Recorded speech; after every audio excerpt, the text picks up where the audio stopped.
Hello, hello, hello, everyone. Welcome back to another episode of Reconnect with Plant Wisdom. It's me, Tigria Gardenia. Oh my God, are you in for a treat with this episode? This ended up being completely different from what we thought we were going to be doing. We had a whole mess of different topics that we could touch. But Tommy Serafinski is somebody that you are really going to enjoy. And we ended up getting into this deep dive around the idea of connection to land, attunement, feeling safe, understanding, how and what's going on around you. It's just amazing. So I am really looking forward to this. And in the end, after a lot of thinking about exactly how I can explain to this, the best way for me to describe this is for you to enjoy episode 99. Okay. 99. Can you believe this? This is episode 99. I am still shocked about that. But this is episode 99. Why hunter-gatherers were way less stressed than we are. Okay, not way. No way. Let's just call it why hunter-gatherers were less stressed than we are. Welcome to Reconnect with Plant Wisdom. I'm your host, Tigria Gardenia, nature-inspired mentor, certified life coach, and the founder of the Naturally Conscious community. For over a decade, I've been known as a world ambassador for plant advocacy, working closely with plants to share their practical wisdom to help you consciously embody the elements of life that nourish your evolution. In this podcast, I delve into ancient and modern knowledge from biology to spirituality about the wondrous ways of plants. Together, we'll explore how ecosystem thinking helps you overcome limiting beliefs, understand the true nature of relationships, and live an authentic, impactful life. Okay, Tommy, I finally hit the record button, and we're actually going to finally do this because when you and I met, and we had our first conversation, we had 1,000,000,001 directions that we could take this conversation, and I'm sure we're still going to take it into 1,000,000,001. But before we start, I want you to tell everybody about who are you? Introduce yourself completely. All right. So I think I wear many hats, but for the purpose of this conversation, I'm Tommy Serafinski. I'm the host and producer of Conservation and Science podcast, formerly known as Tommy's Outdoors. So the name Tommy's Outdoors still lingers, but the title is Conservation and Science. And the tagline is that we take a deep dive into issues of ecology, conservation, and human-wildlife interactions. And I think that human-wildlife interactions reflects particularly well what I'm interested in. And that obviously covers conservation, that covers any work of NGOs, but it also covers hunting and fishing. It also covers social and political issues related to wildlife, nature, conservation, anything that is interface between humans and nature. And obviously that leads to the question, like, are humans natural? Are humans part of nature? Of course humans are part of nature, spoiler alert. But yeah, that's what I do.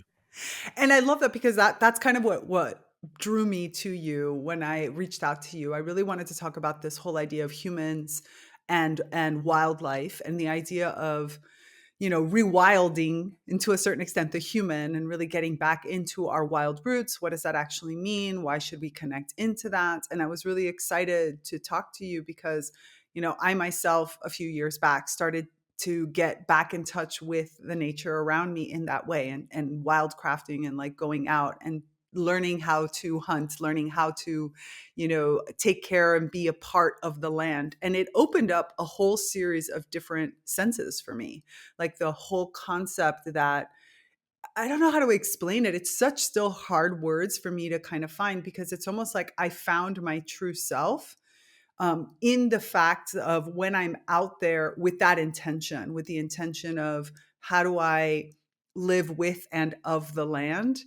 It changed my entire perspective of when I came back home. It's almost like, oh, I'm not just this thing that lives inside of a house and is connected to a computer. And both of us work in tech. So we are connected to computers and we know all of this. Damn But you notice, things. yeah, damn things.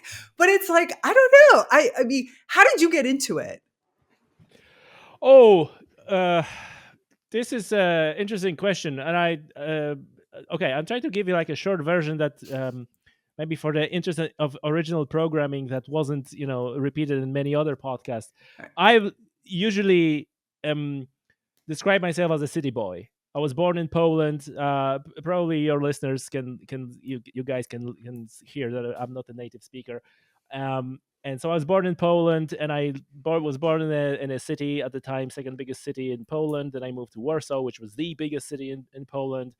I work in tech, and so it like nothing was indicating that I will ever go into this nature trip. Like Let's say, yeah, me. there you go. Just definitely that me. Oh, degree, yeah, we saw the same. Uh, so anyway, but we also always had this like a summer house in a rural area, and I call it summer house because it was like not really suitable for Polish winters at the time, right? And I always enjoy this. It was like a rural, fields and stuff like that. And then so I'm just gonna do like a fast forward um, number of years, like 20 years ago. I moved to Ireland, and I moved to Ireland to like a we call it like a holiday county Kerry, on the westernmost tip of Ireland and Europe, actually westernmost tip of Europe. And this is like a again rural area. I still work in tech, but it's like you have ocean and you have mountains, oh hills, and like all these things. Like wow, this is so great. And I was fishing. I was an angler, so I had like this pursuit of the like outdoors pursuits with angling. But like in Poland, when I live in Warsaw, I have like it was like Vistula River, so after work we were going fishing. And I had a blog about fishing, angling. And when I moved to Ireland, it was so great because all those opportunities opened up. And equally I wanted to do something in English language because I was so like kind of like immersed in the environment, English speaking environments. I had like more friends English speaking, so I wanted to do something in English. And that blog was obviously in Polish language, and I thought like I'm going to do the podcast because speaking is easier than writing in a language that you don't know. Yeah, true. So podcast was like a natural fit. And I thought that a podcast is going to be like a little bit like this blog. I'm just going to be talking with my buddies where we go fishing and stuff like that. And then we were but I always like to explore topics that are like interesting. And we were talking about tagging fish. And there was like a discussion on social media, like, oh, you shouldn't be tagging fish, you shouldn't this, that, and but it's a scientific research, whatever. And I talked to people who are from the scientific project called Sea Monitor, and say like, hey, you do like all of this tagging, would you like to come on the podcast and talk about it, and the good, the bad, the ugly? And they said, sure. We recorded that podcast, and shortly after, they contacted me. It's like, hey, we have like a lot of work packages, and this. Would you like to do a series with us? I was like, whoa, sure. And then once they like, then the other of the scientific projects start coming to me like, oh, we heard that you do this project with this series of podcasts with Sea Monitor, like, and in the simultaneously, my audience responded to this very positively because I speak with those scientists, but obviously I'm not a scientist myself. So I am like a avatar for my audience, like a guy who is Right. interested, but is like, oh, and I'm asking these like stupid questions, which I have no qualms about it. And the scientists have to they're actually enjoying answering that in the terms that are understood for lay folks, right? Not lame, lay folks. I got it. And and that is the science communication. So that's how it started, and that's how I diving in those topics, because I think there's a lot of things that we think, and they're oh, there's a this way, this is that way, but they're way more complex. Like when I started, I thought like everybody is like conservation, like everyone surely wants to protect the animals and environment, right? I was so naive. This is like so way more complex than that. So that goes to my first kind of question, which is, what do you think has changed? Because especially coming into it as, a fisherman and eventually a hunter, it is, I am the big, predator, and I control and go in and, hunt whenever I want and however I want. That's how people perceive it. So what changed? What's changed in you? Because conservation is slightly different, and all of these other scientific conversations are very different from just the idea of I go out there for sport, I hunt these animals, I take care of them, I bring them home, as we think about it. This is just the last episode that I published when we were talking about the paper. It's like a beautiful paper published in Science in Science Sustainability, I think. Hmm. Uh, no, sorry, Nature Sustainability. Right. So it's published in Nature. That the title was that killing wild animals can foster environmental stewardship. So I was talking with one of the co-authors. So I just wanted to just answer your question that this is like only like a dominionist, like a very dominionistic view of the things, right? That God created the world and put us on this earth to just fuck up things. Sorry, right? True. To be in charge and conquer and divide and whatever. That's very dominionistic, and actually, not a lot of hunters have that view. Hmm. Um, so I think that being a hunter or being a angler has much more, that gives you that much deeper connection into the nature. And that, like, there's a whole discussion about it, because as everything in life, the answer is like it depends, right? It is different if you're being taken on a fishing holiday or a hunting holiday, and you're in there somewhere, you don't know the land, you don't know where you are, people tell you what to do, and then like there's no connection. But if you hunting or fishing on your own, on your patch, not necessarily your own land that you owned, but maybe land that a farmer, and you hunt that land for the last 10 years or 20 years, you will develop a very intricate connection to that piece of land. You start to understand how that land is changing with the seasons, how it's changing from year to year, where animals are moving, where like what are the paths they're taking. Like you start to learn about all those things, and you're very much connected. um there's also another aspect, of killing, an actual kill, and so on, which you might or might not get later on into this. But I just want to focus to your answer to that, to the question, that this is very, like, to me, that was what drew me into it, that connection and that understanding and that being close to nature. So I don't think that changed. I think that in me, that was always there, like the first time. And I started fishing very late in life. I was in my probably mid 20s when I first time went out with a fishing rod. And like for the very beginning, my question was like, how can we ensure that we're not gonna run out? Like how quickly those fish reproduce, how many fish are taken out of the river or lake, right? How we make sure that this is sustainable. And I think that this is in the forefront of everybody. Every mindful hunter or angler is actually taking care of, here I say, resource, right? Which in itself may sound like, oh, so you have this dominionistic approach anyway, right? But it kind of is a resource, or like a fellow earthling beings. You can take it this way as well. But the bottom line is, we are part of this mechanism, and when we go out and do something within that system, we have to care about this system and understand what's going on. Because otherwise, this is the problem, because the system that we are in and we're enjoying is in some way. So I guess I don't know if I answer your question, but this You is like totally did it. And there. you touched on an element that for me is so important. I was just talking about this with a client who, it's so funny because she sent me a message today that she's like, seriously, mind, this has been maybe about a week or two since our last session. No, it's been a week since our last session. And she was like, my mind is still blown by the concept of Stone Age economics.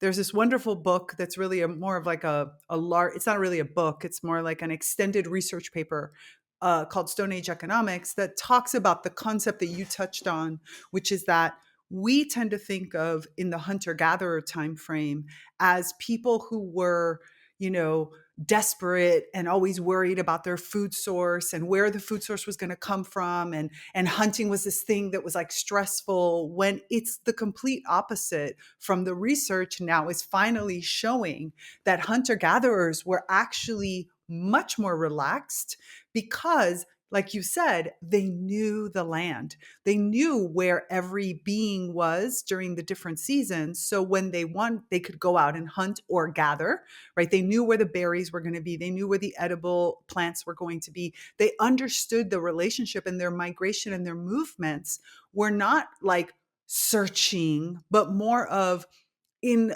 flowing with as things changed. And so what they would do is they would hunt for maybe a week, and then the rest of the month, contemplation, They had like way more relaxation, time. They had a way way more more time. time. I don't, Exactly.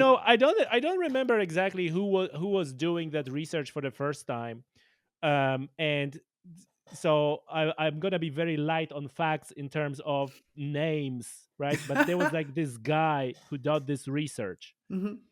and then almost immediately, but especially 10, 20 years later, it was like viciously attacked by scientists who were, because really the thing was like, hey, actually farming is probably the worst thing we did to ourselves, because it introduced like this constant chore Right. and work and stress and everything, right? And so I think that was the foundation of the attacks on these Right. ideas, right? And there was like a one point when the official or majority view was like, oh, it was completely and comprehensively debunked. But then later on, the actual experiments were reproduced, were Mhm. tried again. Like his research was sort of reproduced, and it come back with even more, like even more convincing results. Like this guy, that no, no, no, no, no, no. Even if you look at modern hunter gatherers like Hadza and so on, they have more time. There are less stress. And more importantly, they also can adjust the workload to the time of the year, to the Yes. time, like it's not like a constant chore. And even Carl Newport write about this in his book Slow Productivity, that what we're doing in the modern workplace, it's just craziness, because we just expected to like constantly churn the same productivity levels day after day, week after week, month after month, which is crazy, because Right. the sun moves, starts early and the days are longer and the days are shorter. That impacts us. We're not going to work the same. And so this expectation creates stress. And yeah, sure, maybe like some aspects of safety are better now in the modern society, but like, you know our state of our mind is not better. Certainly Yeah. it's not better, because we don't have time, like you said, all this mindfulness and all thinking and like Yeah. contemplating ideas. And I think that that is really one of the best examples of the disconnection to nature, of what it's done to us. Because, sometimes people try to go to all these abstract ways of talking about, what it means to be disconnected, and the lack of awe and the wonder and all this. But it really is also, like you said, that sense of safety. We as human beings have a very, I think for most people, not everybody, of course, but for most people, you feel really insecure. And so much of that starts with the fact that your food comes from a supermarket, your housing, you have to have money in order to pay for it. Like there's all these different pieces. And I don't know, if the shit hits the fan, what to do. I don't know where to go. I don't know where I can go outside of my home and find food. Like, I don't know how to forage. And I think that we find, as we start to talk to people who are hunters, like you said, real hunt. Pardon me for saying that the weekend hunters are not real hunters, but I mean people who are hunting in the way that you're talking about, like I in say I deep. say hunting properly, like a proper Exactly. hunters. Yeah, in deep connection with the land and the relationship. I remember I was in Kentucky a few years back with some friends of mine who have huge amounts of land in Kentucky. And we were having a big conversation with their neighbors about hunting, about the deer, and how some of the kind of, as the land has been developed in different ways, there have been people who have been going against the idea of hunting in the traditional way that this people had been doing for hundreds of years living in the rural Kentucky. And they were saying how now they're having this huge influx of all this amount of deer that is destroying so many other things. It's destroying crops, it's destroying, things that they're building, because of course the hunters aren't there who for generations had been a part of the natural landscape. Similar to controlled fires and that discussion that we're having, hunting done in that way, like you just said, of, well, let me think, how much do I take from the, when I'm fishing, how much do I take out in order to ensure that there's still a preponderance for all the other beings that need that fish, and for there to be reproduction and all these different pieces. And I think that there's a huge sense of calm that comes over us when we know how these cycles work, when we're in relationship with these, because I am no longer, beholden to some artificial system. And as an extension of that, which you already mentioned, I think it naturally leads us to rethink our own cycles.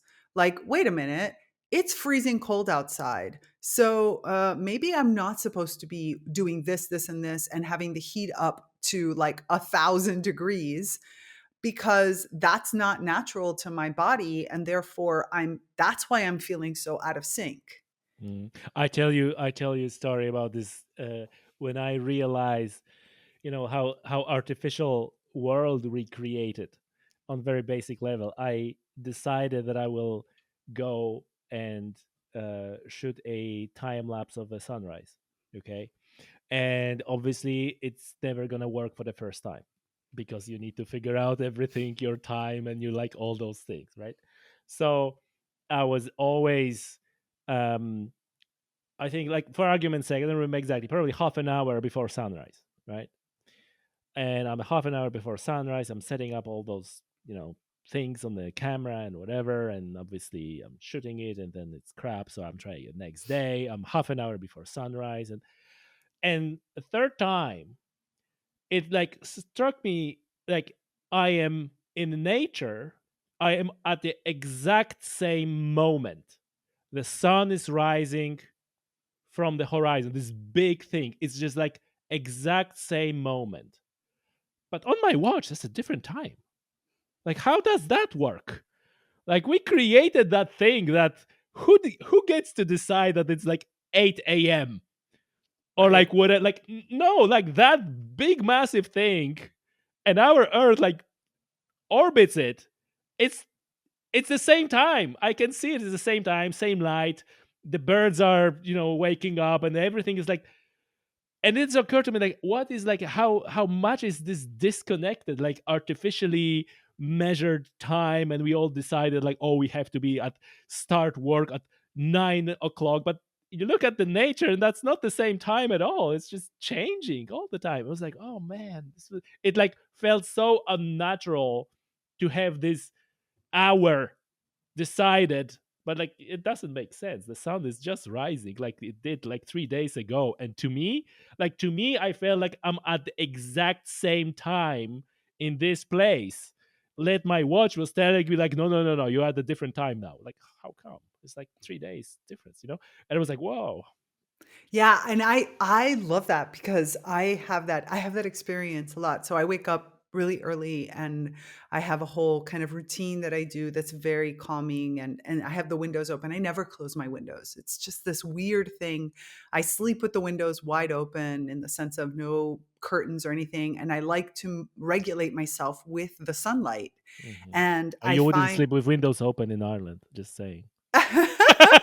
Just saying. but it's beautiful. I have a gorgeous view of of a river, a big meadow, and then a river, and then a small, like small little mountains, and it's just gorgeous. But to connect into the way that the light changes and how my body naturally wakes up, this it, the whole thing of an alarm clock is freaking annoying, to be honest. Like, the whole thing is annoying. I find that the more I allow myself to just be in that connection, the more my body naturally finds its rhythm, and I wake up and I go to sleep. I did this experiment once.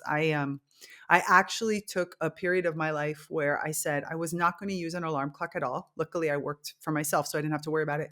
And I said, I want to learn my own rhythm. I want to learn the rhythm of my body. When is it that I'm productive? When is it that I'm not? When is it that I, get up? When is it that I go to sleep? And it was fascinating because what I learned about myself was I naturally would wake up somewhere between 7, 8 o'clock in the morning ish, depending on the time of the season. And it was somewhere around there. And then I was really productive. I would get so much done up until I was living in Spain at the time. And so, which was great because it matched me so much better. I would basically work until anywhere between 2 to 4 in the afternoon. I would drink tea. I maybe grabbed a tiny snack, but I didn't even really eat. Around 2 to 4, I would eat and I would have my like main meal, a nice big meal. And then I was useless.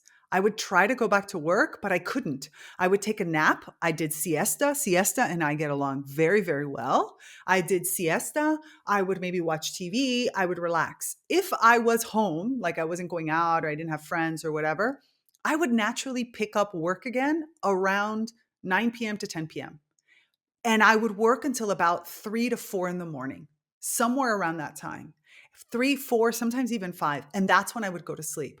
And that cycle of nap in the afternoon, but like really just allowing myself became, I was so productive because I was working in harmony with, even though I was in a city, but I had again windows open that I always left open.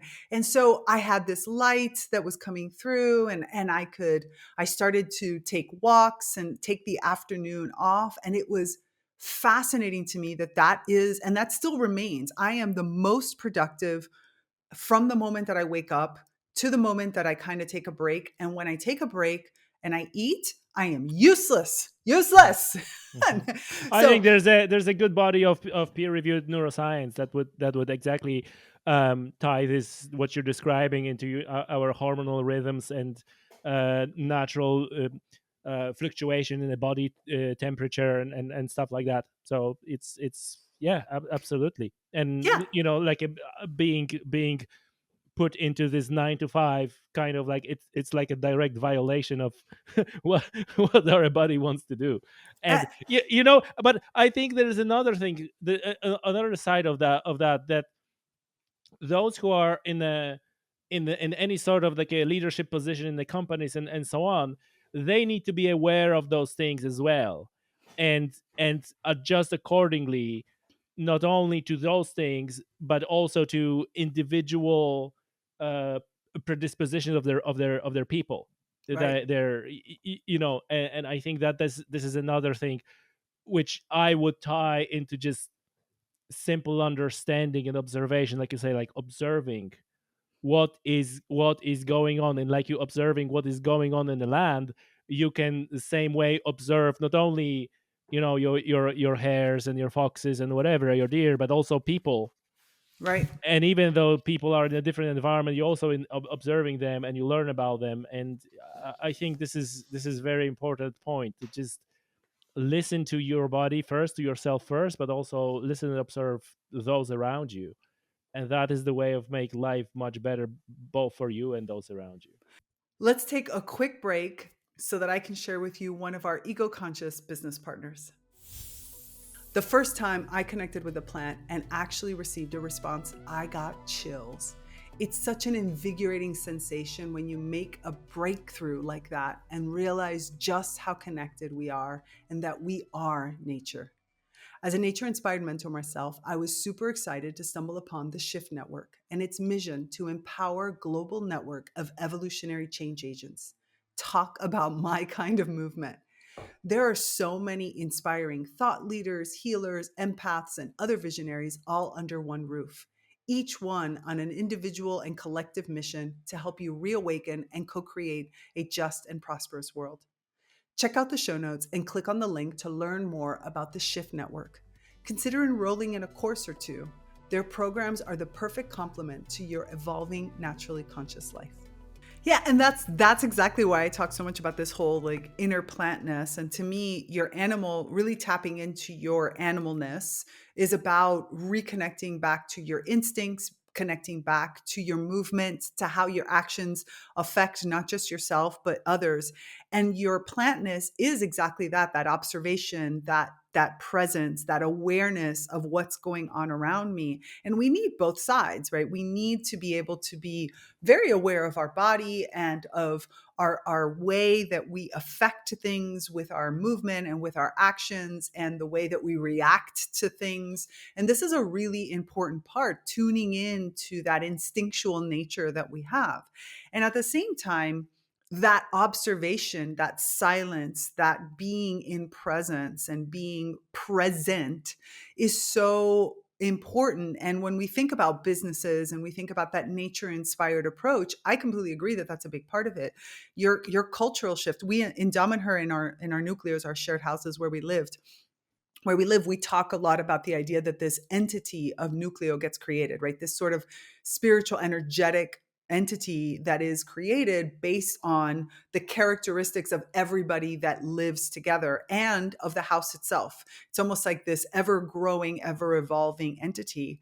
And I think that that's exactly what you're talking about in your business. It's like you also have an entity that gets created based on the harmonization, the resonance between all the people that are there. And that's a natural rhythm in and of itself. And that might change as more employees, some employees come in, some employees, because it's not saying, okay, we know mornings are in general more productive, but for some people it's going to be really early. For some people it's going to be later in the morning. And so you have to find that sweet spot. And the sweet spot is not based on artificial time.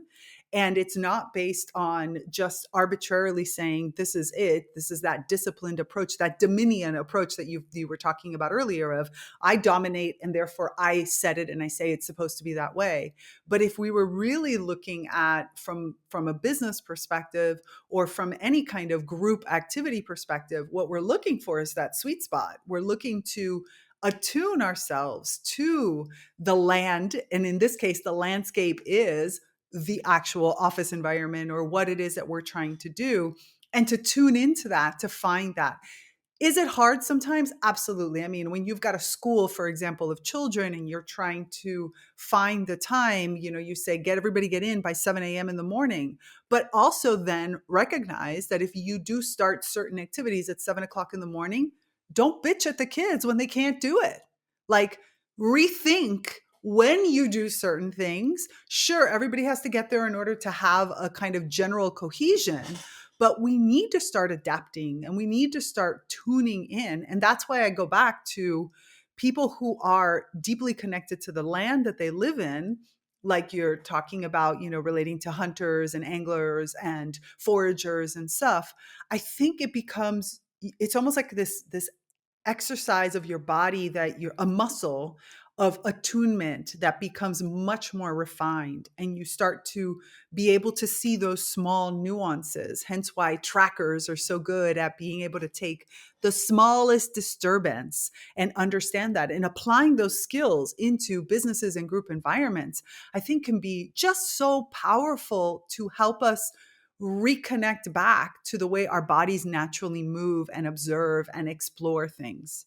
100%. I just want to add one thing to this, that people who are listening to that, and that if that resonates, it's not something that you're going to do overnight. No. It's just like a small steps, because and again, I think that we all agree that the odds are stacked against us in terms like how everything is organized. And I don't think that the answer is like some opposition and revolution. It's more like taking a step back and learn to live within the constraints, right? Because at the end of the day, you want, and you still depends on certain, for example, services that are provided to you, that and someone has to do those things. But like if you start with yourself, and you start with just thinking about like, how am I really feeling right now, like what is what I really feel, and you start even like a meditation or something, you realize like what absolute garbage is like a in your brain, in your head, all the thoughts, everything, like it's just like, where, what are all those things doing there? And and the same thing is like when you're waking up, like what I do, like when I wake up, the first thing I do like a self check. Sometimes I didn't even open my eyes, but I'm just like, how am I feeling, right? Am I Did I sleep well? Like, how's my stomach? Like how was my food last night? Like how was my food previous day? I can feel like, but it's not like I have like some you know great skills. It was something that was like initially it's like I feel nothing, but over time, as you start observing that, after 6 months, 4 months, 6 months, it's becoming like so apparently obvious to you, like, you know what, that chili that I ate last night, it wasn't good for me. My body speaks to me that it wasn't like, and you learn those things, and I think that, for example, people who are, this is like a very devious, because people who like their health, right, and they're like minded for fitness and sport and whatever, they all have like a watches and trackers and heart rates and all those things. And like, to me, like, and I'm like one of those guys, right? It's like I still have it here, but it's not on my wrist anymore, right?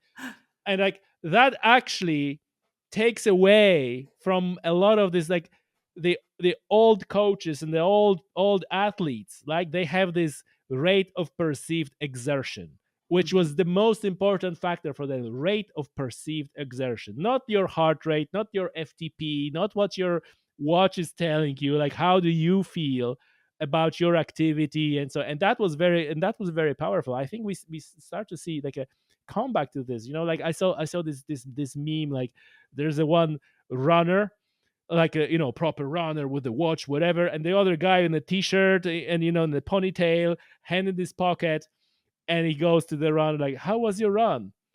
And the guy looks at the watch and goes like, my pace was such and such, and my heart rate was this, and my maximum heart rate was that, and whatever, right? And the guy in the pocket, like, was it fun? And the guy like looks at him, looks at the watch. It doesn't say. And that's it, right? We look to external factors because we're so disconnected from ourselves, right? So disconnected from our true nature, so disconnected. So we have to have something that tells us that's what's going on. I remember I threw out my scale years ago, and I realized it was like, if I want to because I have body dysmorphia, and so I'm like, if I want to revolutionize and evolve this body dysmorphia in a different way, I need to get in touch with my body. Hmm. And I need to understand, when does my body hold a little more? When must my body move? When am I sitting too long? Not because some counter tells me so, but because I know that that's what's my body. And when do I need to do, I don't know, an aerobic routine versus when do I need to stretch into it? And you can't Hmm. do any of that, like you said, unless you sit and really listen. And that's why that contemplation we were talking about, hunter gatherer cultures, was so also important, because in order for them to learn and know that land, they had to take that time to just be in it, to just Hmm. sit there, to observe yourself, to know how your body reacts to this. You don't train to run after a gazelle by just running. It's more than that. You have to have, you have to be able to tune in to where the gazelle is going to run to, because you can't outrun some of these animals. That doesn't happen. I You think have you're gonna look at the gazelle first, and just you're gonna run after one that is a little lame. Exactly. Like, that one's not going to go so fast. I can see that there's an injury in that leg. I'm not going to Exactly, go right? after that.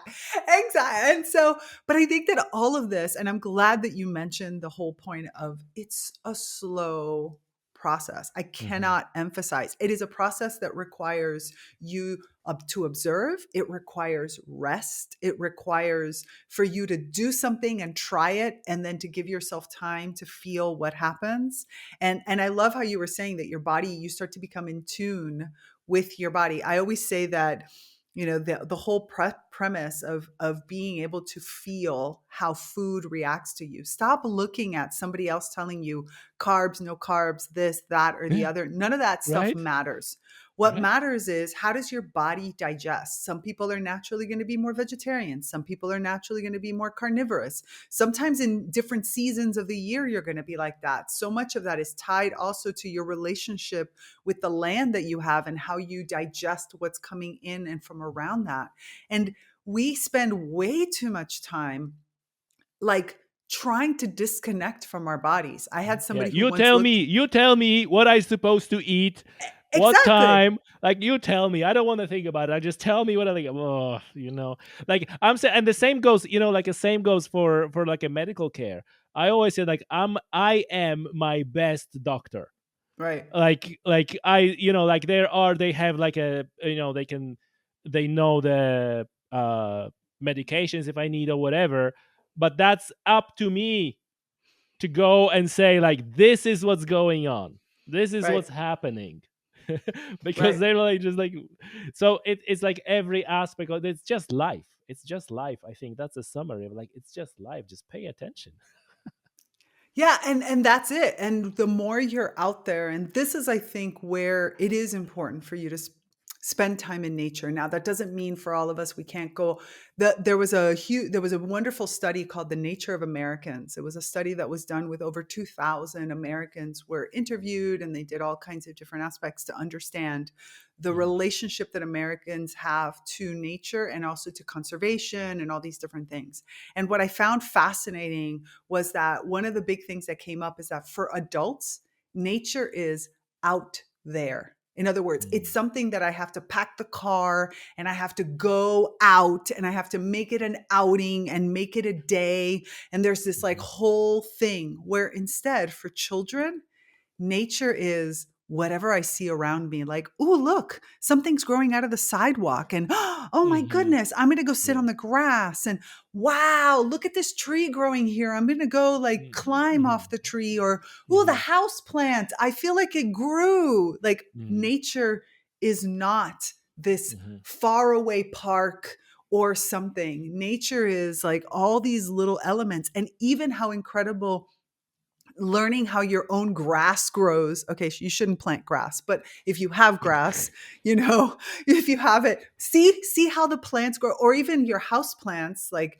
I live with a lot of different house plants, even though I have these beautiful wilderness outside, and I love seeing how the minute changes because I can feel how I'm changing in reference to how they're changing. So I think Mhm. even when you're talking about hunting, it's not about I'm going out. Yes, sure, some are going to go out there and go hunting, but it's also like, how do I get to know the area around me, the nature that is around me, so that it feels more like I'm coming into home.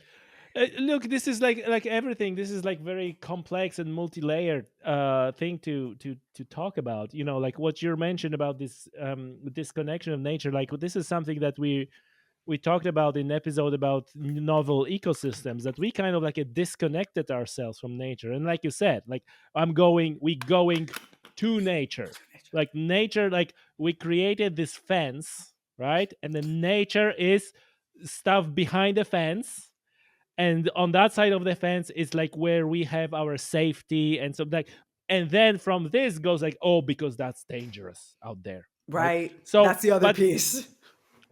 but this has like a very deeply rooted reasons for this state in our culture and how we developed as the humanity, and how we do, like, do all those things. So it's not necessarily all bad and all wrong. It is, again, like, understand, like, where did that come from, right? And once you understand this, then that's the first step to then take a next step. And, like, okay, like you said, like, notice, like, okay, let's notice nature around me, like, even in a city, right? There's like these plants on the sidewalk, and I'm like, oh, right. Right. And we have there are a number of studies that show that when you have like overgrown spaces, like a lot in a city environment that has been Mm-hmm. overgrown and taken over by weeds just because it's been abandoned, when people have that near their home, their self-registered depression levels go down by like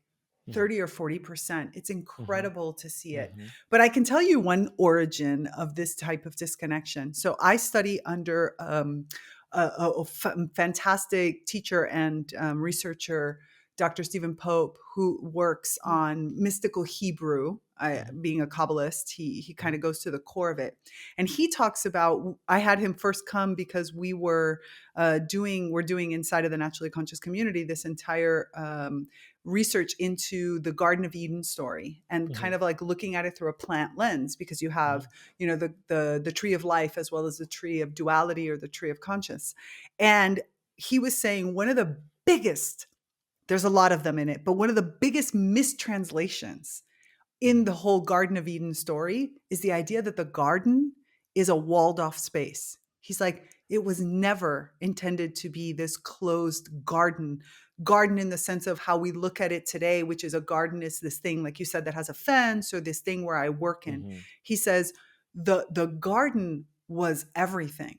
Like, everything is the garden. And so the Garden of Eden was literally the space in which we lived, period. And that mistranslation has created this idea. So the whole idea of expunging Eve from the garden, like kicking out Adam and Eve from the garden, isn't a physical thing of there's this closed, because people ask, like, where is Eden? It's like, Eden is not a place. Eden was a state of consciousness that we had, a state that was experienced. And so when they were expunged from the garden, it was a state, a shift in the consciousness that created the separation, not a location. So yes, do you have to be cautious? Yes. Are there things that, you have to be able to keep an eye out for, because, there are dangers that happen, but there's dangers that happen everywhere. Oh yeah. And so you always have to be aware of the danger. Car can hit you, right? A car can hit you. You can slip in the shower. I mean, anything can happen. True. Like anything. True. And so therefore, the whole thing of awareness, if I'm aware and I know my land, I know where my dangers are. I know where I'm most likely to understand. I don't have to stay out of something. I have to know when I can go into it. It's kind of a subtle shift. Exactly. No, I totally. By the way, this is stuff that I really like. Like that you mentioned on mistranslations, like like when something is translated from one language that maybe is not used anymore to another, then to another, to another, and then even within the language you have a different interpretation of what you're saying. Like, even if you have a discussion on social media, it's usually like someone says something and then someone else takes that statement and changes the understanding or definition of one word and goes like, oh, so you mean like, and it, right? So if you stretch that across like thousands of years and different, like, it's like completely like, what did they even mean, right? It's exactly. Like you're just essentially making up your own story, whatever fits your needs versus to what was originally said. Like this is this, I like this stuff. I don't know much about it, but I like this on the level. Like, this is fun. Yeah, it's been fascinating, because with him, we took this Garden of Eden story and we said, okay, let's look at it as, because all you talk about is these two trees. You're like, where are the rest of the plants? And one of my other professors, Stefano Mancuso, who's like this, a big professor in the world of plant intelligence and plant neurobiology, he always talks about how flawed the story of Noah's Ark is, because he's like, where are the plants? And he's like, either you think of it as somebody screwed up and forgot about the plants, or you think of it as, look how resilient the plants are, that nobody had to worry about them. You had to worry about saving the animals, but you didn't have to worry about saving the plants, because we knew that they would come back and like deal with everything after the flood. And it's just, when you start to get into all of these stories and you dissect them through, like you said, the lens. There's another fantastic book that's Where the Bible Comes From. It's a beautiful book. It was written a long time ago, but it goes through so many of these translations and how the translations were commissioned by certain popes and certain things, so that they have a very specific view. That's a whole other topic. That's another podcast. But all of this is, like you said, it's dominion, it's separation, it's all of these are layers of control, because again, the more the human feels insecure, the more the human tries to control. So it's almost like this self-perpetuating, fallacy of, and this myth that we keep kind of feeding into, which is, Nature is scary, so stay away from it. But the fact that I'm away from nature means that I feel insecure. Oh, which that means I need to control nature.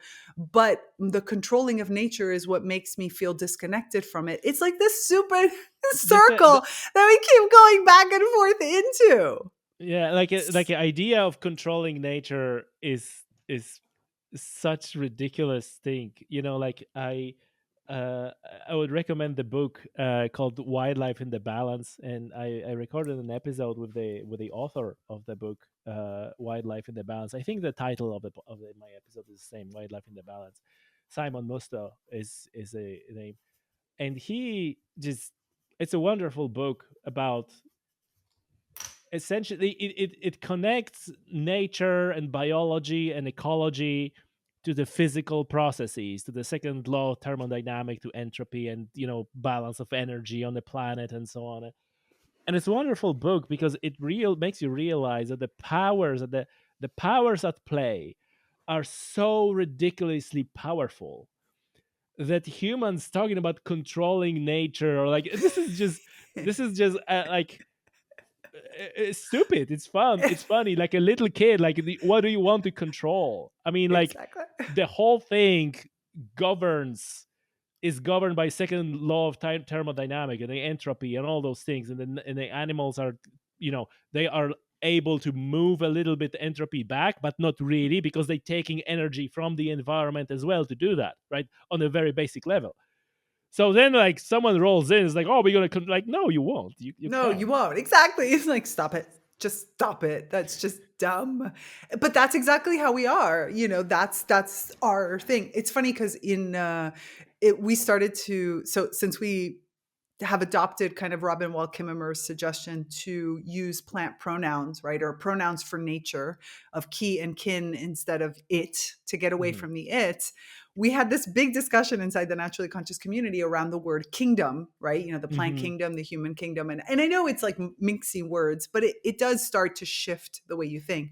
So we use kin home, like, Hmm. the home, their home, kin Yeah. home, because the whole getting into the whole world of dom and dominion, and sure, there are beautiful ways of stewardship that come into it, but it's still, so much of it for so many people is about control. And Yeah. I think Oh, yeah, that yeah, yeah. going into the Oh, conversation of why, like, recognizing plant intelligence is so difficult is because it means we have to relinquish control, that I can do whatever the hell I want over these beings. And so it's always kind of goes back to the end of control. The more we try to control something, the worse it gets. And so, therefore, even in our own lives, if you're feeling insecure, you don't cure that insecurity by trying to control something. You cure that insecurity by learning about that thing, by becoming in relation with that thing, by having a different kind of relationship. That's how you really cure it, by getting to know it and being aware. yeah, and it's a funny thing that you mentioned that not referring to plants or animals as it. And I was because there's like this specific, we talk about languages and the changes in like how things change when you translate from language to language. I was talking with the lady from Estonia, Mhm. and she's a leader of Estonian national animal group, which by the way is wolf. And she said, like, when she was learning English, she could, because in Estonian they have, like you say, they're using like a pronouns for animals, and she couldn't understand like that, how animal is it, like it's Yeah, not it, exactly. because they have this it, like even some stones and whatever have like a living thing. Right. So they describe different things that are living, and there's things that are not living, like stone or cup or something. And she's like, how is this it? She could like this language is like strange. It is So like, but strange. but but it again speaks to, like, we see everything through the lens of where how we were brought up and what we were you know taught to understand things, right? And Right. like, and even thing like a language that you use, like if you grew up in Estonia and you're using like Estonian language that treats those things differently, then naturally your view on on life, on animals, on everything is different through the lens of your language, right? That speaks to the importance of diversity. That if you have even like even in an engineering team, if you have a people whose native language is different, they think about the problem differently because they Yep. think about that problem in their own language, and those little differences make them think different. And Absolutely. it really does make a difference that sometimes someone who is like I don't know, Bulgarian, can figure out the problem quicker than someone who is British, not because he's smarter, but because he's like has tool set that allowed him to look at the problem like tiny, like a slightly different angles. Like, oh, how about we do this? Oh, you're right, that works. Right? That is an episode in of itself, because this is a Yeah, topic inside of the naturally conscious community. We talk about this all the time, especially because we have lots of different native speakers. And, there you go. and also we're trying to learn plant speak, right? How is Mhm. it that plants communicate and how they speak? And stepping into that plant communication, the same as animal communication and so many other forms of communication, of non-human communication, takes us out of that mentality. That's exactly what it does. It helps us reprogram and expand our ways of defining logic, because every language has their way of saying this is logical. This Mhm. goes after this goes into this. If you learn German, right, the verb is all the way at the end of the sentence. It's Mhm. such a different way of Exactly. processing Right. something when you have like the first verb at the beginning, but all the other verbs are all the way at the end. And you're like, wait a minute, where's the action? And that Mhm. tells you a little bit about the culture of how the action works. So Mhm. imagine when you start to communicate in a way a plant does, or in a way, a horse does, or in a way somebody, some other kind of being, it takes us into different ways of experiencing. And the more we have that, the better it is, because we're more flexible. We enter into that plasticity, into that ability for us to shift and more. All right, I'm going to stop us here because we're going to go off on another Yeah, like yeah, on I another know, I know. subject We can altogether. like spawn like a 6 different episodes of Exactly. And I this one, have to say and we this, didn't even say anything about the native versus which is non-native. what we were going to talk about, but I think it was much better. I think where we ended up was so much better. So I Oh, am loving this conversation. I am same so here. grateful for everything that we just talked about, and for the fact that we actually recorded it. Yay for hitting the Yeah. record button.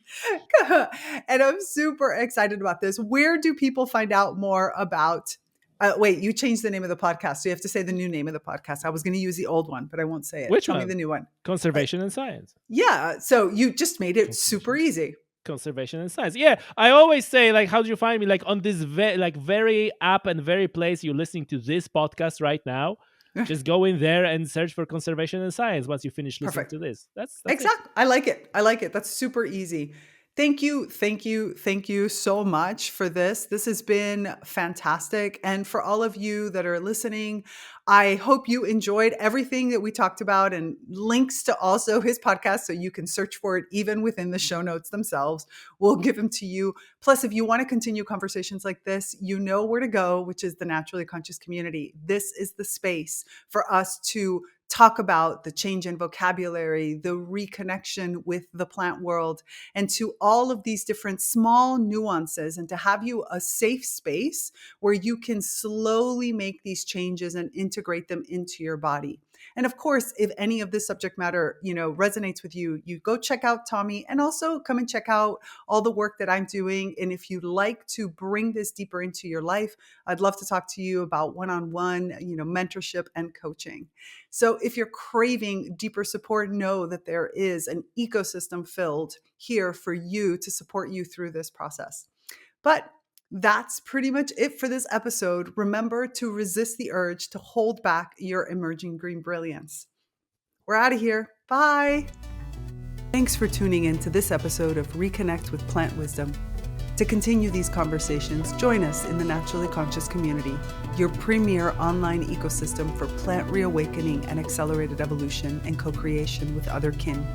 Here, you'll find expansive discussions, interactive courses, live events, and supportive group programs like the Plant Wisdom Book Club and the Sprouts Writing and Creativity Group. Connect with like-minded individuals collaborating with plants to integrate these insights into life. Intro and outro music by Steve Shuley and Poinsettia from The Singing Life of Plants. That's it for me, Tigria Gardenia, and my plant collaborators. Until next time, remember, resist the urge to hold back your emerging green brilliance. I'm out. Bye.